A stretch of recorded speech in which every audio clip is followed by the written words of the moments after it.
Bienvenidos todos ustedes a este canal, Diego en la Lucha. Vos y yo estamos juntos arriba de un pedazo de roca que gira sobre su eje a 1600 km por hora y que se traslada alrededor del Sol a una increíble velocidad de 107.000 km por hora. Sobre esta misma roca llamada planeta Tierra existen más de 10.000 armas nucleares con un poder destructivo tal que solo utilizando un pequeño porcentaje de ese número sería suficiente para acabar con la civilización humana completa. Estamos en un momento de extrema tensión entre las élites que hace siglos dominan gran parte del planeta y nuevos estados-nación rebeldes que no están dispuestos a doblegarse. Como sabemos, Rusia y China están conduciendo esta especie de rebelión mundial, a la cual se le suman países como Irán, Venezuela, Nicaragua, Cuba, etc. Quiero aprovechar a darle un espacio en mi canal a las imperdibles declaraciones de un analista estadounidense llamado Jeffrey Sachs, quien nos habla sobre Rusia, Ucrania, la OTAN y lo cerca que estamos del fin de los tiempos. Ucrania está perdiendo la guerra en el campo de batalla. Ese es el punto básico. Ha habido una especie de distracción con una incursión de algunas brigadas de Ucrania y mercenarios de la OTAN, así llamados, en una parte bastante rural del norte de Rusia que recibió mucha atención, pero es militarmente irrelevante. En el frente de batalla real, Ucrania ha sido desgastada. En otras palabras, simplemente no tienen el personal, no tienen los sistemas de armas, no tienen las defensas aéreas y Rusia sigue avanzando. Rusia ha dicho todo el tiempo: podemos negociar, podemos detener esto, pero tenemos problemas. Y Occidente, Estados Unidos y especialmente el Reino Unido dicen: no, vamos a ganar, vamos a ganar. Así que Ucrania pierde de 1.000 a 2.000 soldados por día, muertos y heridos por día, sí por día. Esto es un asalto terrible, terrible. Pero nadie cuenta a los muertos en el liderazgo de Kiev, en Washington, en Londres o en Varsovia. Y esto continúa porque nadie en Occidente quiere asumir la responsabilidad de ponerle fin. Sin embargo, hay una especie de presión debido a las elecciones, porque si hay un cambio de administración, presumiblemente habría un cambio de rumbo en la política de Estados Unidos hacia Ucrania. O al menos eso espero, si Trump gana. Entonces, ¿eso qué escenario plantea? Bueno, realmente no hay nada que esta administración, que está de salida, pueda hacer. No creo que el presidente esté en condiciones mentales para liderar algo en este punto. Así que creo que estamos en piloto automático, lo cual es un lugar muy peligroso para estar. En general, en un mundo tan inseguro, no hay discusiones activas que sepamos entre Estados Unidos y Rusia, lo cual es esencial para poner fin a esta guerra de manera responsable. Esta es una guerra entre Estados Unidos y Rusia, no es una guerra entre Ucrania y Rusia. Este es el punto más básico. Es una guerra provocada por Estados Unidos, con intenciones y objetivos estadounidenses de expansión de la OTAN. Y se necesitaría un presidente que entienda lo básico de esto, y por qué fue una idea tan absurda y trágica que se remonta a hace 30 años dentro del estado de seguridad de Estados Unidos para ponerle fin. Pero Biden claramente no es esa persona. Biden ya había comprado este enfoque imprudente hace 30 años y ha sido parte de esta trágica aventura que de alguna manera iba a derribar a Rusia, pero que al final está destruyendo a Ucrania. Así que sí, necesitamos un nuevo presidente y necesitamos uno que realmente entienda de qué se trata todo esto. Y lo único que hemos discutido y lo único que es absolutamente cierto es que al pueblo estadounidense nunca se le ha dicho de qué se trata todo esto. Se les ha dicho exactamente lo contrario. Y ni siquiera creo que ahora haya una comprensión de que las fuerzas de la OTAN, claramente fuerzas estadounidenses, en alguna forma, empleados federales o contratistas federales, están combatiendo en Rusia, luchando contra Rusia. Esto es absolutamente claro. Estamos en guerra con Rusia. Tenemos una guerra activa con Rusia ahora mismo. Estamos en una guerra activa porque no solo son nuestros fondos, nuestro equipo, nuestros objetivos, nuestras estrategias y nuestro asesoramiento, sino también nuestro personal en el terreno. No necesariamente están en uniforme estadounidense. A veces se les llama mercenarios, a veces simplemente no son identificados, pero están tomando las decisiones y Rusia lo sabe. Y eso por sí solo es un gran motivo de alarma. Especialmente porque Rusia no necesita lanzar un arma nuclear contra Polonia, Europa o Estados Unidos para contraatacar. Rusia podría deshabilitar infraestructura crítica estadounidense sin ser obvia al respecto. Somos muy vulnerables si Rusia decide atacarnos. Bueno, lo horrible de esta guerra desde el principio fue que nunca podría haber tenido sentido para Estados Unidos cruzar las líneas rojas de Rusia, porque o bien Rusia ganaría en el campo de batalla como lo está haciendo, o bien Rusia perdería en el campo de batalla y luego escalaría. Y la escalada podría tomar muchas formas. Como dices, podrían ser ataques contra intereses estadounidenses en todo el mundo a través de aliados, o podrían ser, como los rusos dejaron claro, el uso de armas nucleares tácticas para comenzar, con la escalada siempre a la vista, si Rusia se sintiera realmente amenazada. Al final, no había un camino hacia el éxito en una aventura que comenzó en la administración Clinton, continuó con Bush, Obama, Trump y Biden, que era empujar a la OTAN hacia Ucrania a pesar de la línea roja más clara, brillante y grande que Rusia podría expresar en tiempos de paz, que era, no hagan eso. Y la actitud de Rusia hacia la OTAN y Ucrania era exactamente análoga a lo que sería nuestra actitud hacia una base militar rusa en el Río Bravo en México.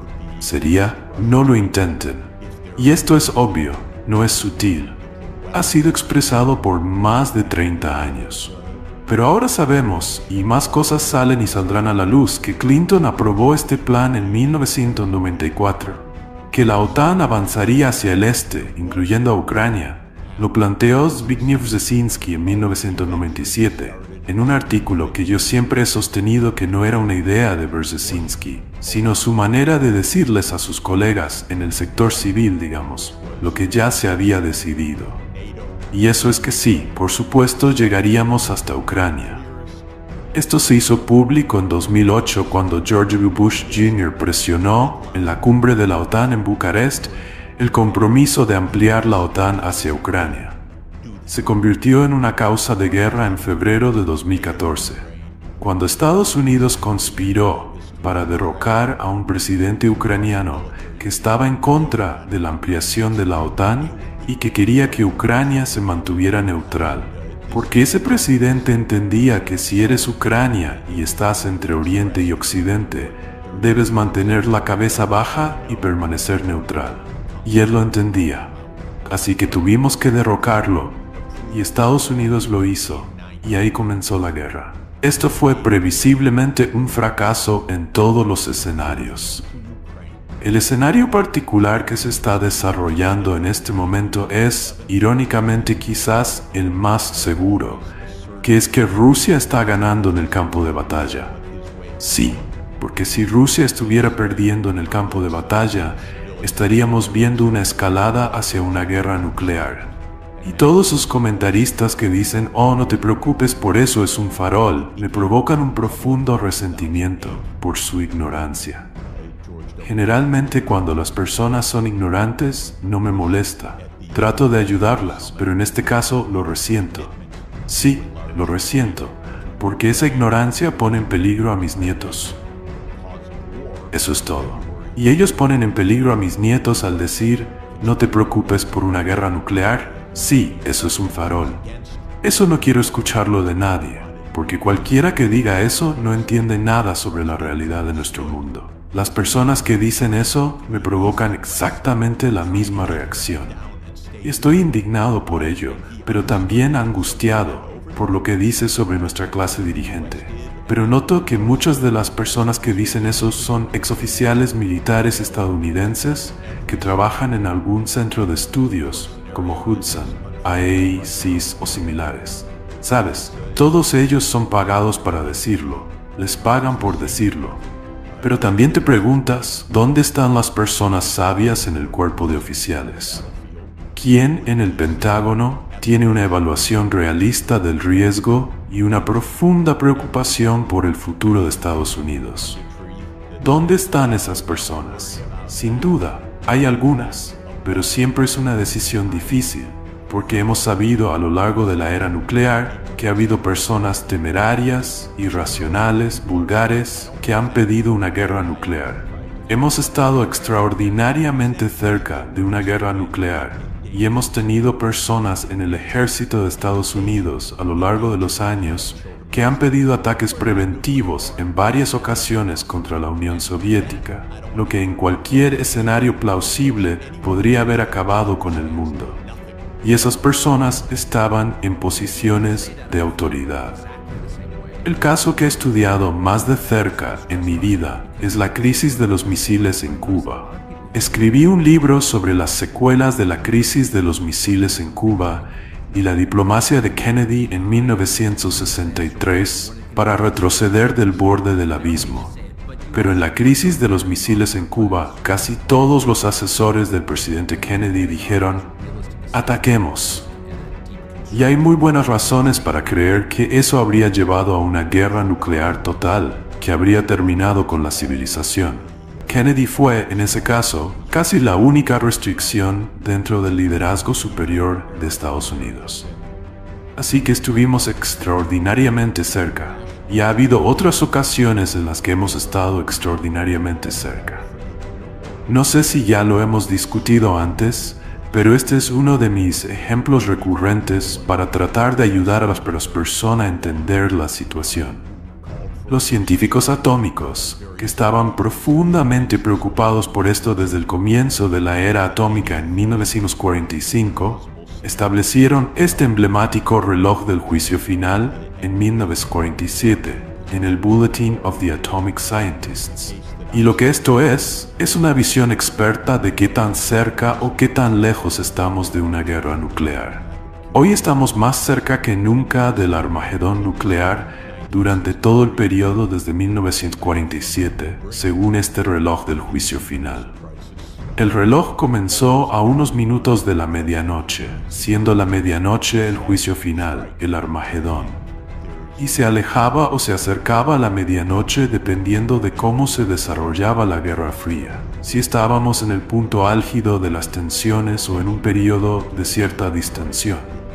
Bueno, basta con decir que al final de la Guerra Fría, o porque quizás nunca realmente terminó, ya que Estados Unidos nunca cambió realmente su actitud hacia Rusia, al final de la Unión Soviética, en diciembre de 1991 y comienzos de 1992, y con la llegada de la administración Clinton, los científicos atómicos pusieron el reloj a 17 minutos de la medianoche.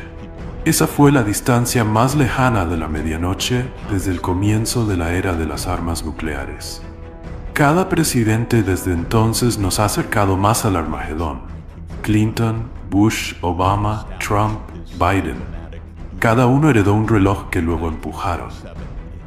Creo que a través de provocaciones y políticas de Estados Unidos, todas estas guerras por elección, todas estas invasiones en el Medio Oriente, toda esta expansión de la OTAN, todo el desprecio hacia cualquier cosa que Rusia o China digan, como si se atrevieran siquiera a expresar una opinión, ha surgido una actitud de agresividad y arrogancia que nos ha empujado más y más cerca del abismo.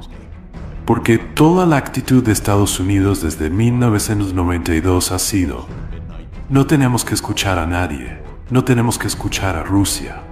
Rusia es una gasolinera con armas nucleares, como decía esa frase poco inteligente. Pero la idea era: sí, humíllalos, humíllalos. ¿Solo tienen 6.000 ojivas nucleares? ¿Qué podría salir mal?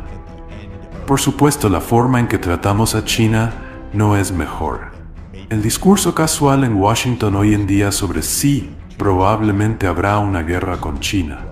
Hay personas en servicio, generales, hablando sobre sí, podría haber una guerra con China en los próximos 2 o 3 años. ¿Estas personas están locas? ¿Han perdido la cabeza? ¿Tienen alguna idea de lo que están haciendo?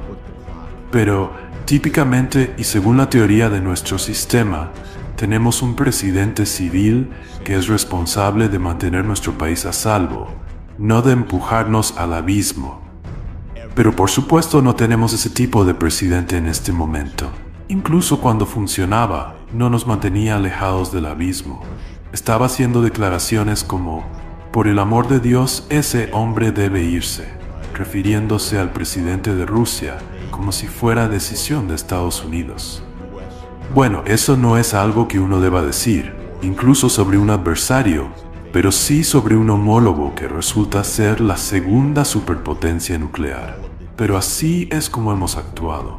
Y Biden, poco después de su reunión con el presidente chino Xi Jinping, caminó y luego murmuró. Creo que, como siempre, en algún tipo de reunión con donantes. Oh, es un dictador. Esta idea de la arrogancia, el desprecio y la insensatez, pero el intento de humillar a los homólogos, es la razón por la cual, según el reloj del juicio final, ahora estamos a 90 segundos de la medianoche. Y por lo que veo y sé, acabo de regresar de un viaje prolongado por Asia y Europa, y hablé con muchos líderes en el camino. Hay preocupación en todas partes. Hay una preocupación absoluta en todas partes. Cada líder con el que hablé, y fueron varios, preguntó qué está pasando con su país. Nos están empujando hacia la guerra. ¿Por qué tenemos que elegir entre comerciar con China o con Estados Unidos o comerciar con Rusia? ¿Por qué las sanciones a Rusia se aplican a nosotros y están destruyendo nuestra economía? Hablé con líderes de toda Asia sobre estas cuestiones y la respuesta es que no hay una buena respuesta para esto. Y no hay manera de decirles, no se preocupen, todo está bajo control, porque no lo está. ¿Vos qué pensás de lo que acabas de escuchar? Leo tus comentarios, te pido que te suscribas a este canal, actives la campana de notificaciones en la opción todas y si podés, apoyá con una pequeña donación para sostener este trabajo. Los links a Pago Móvil, PayPal, Cripto, Mercado Pago están abajo en la descripción. Muchísimas gracias.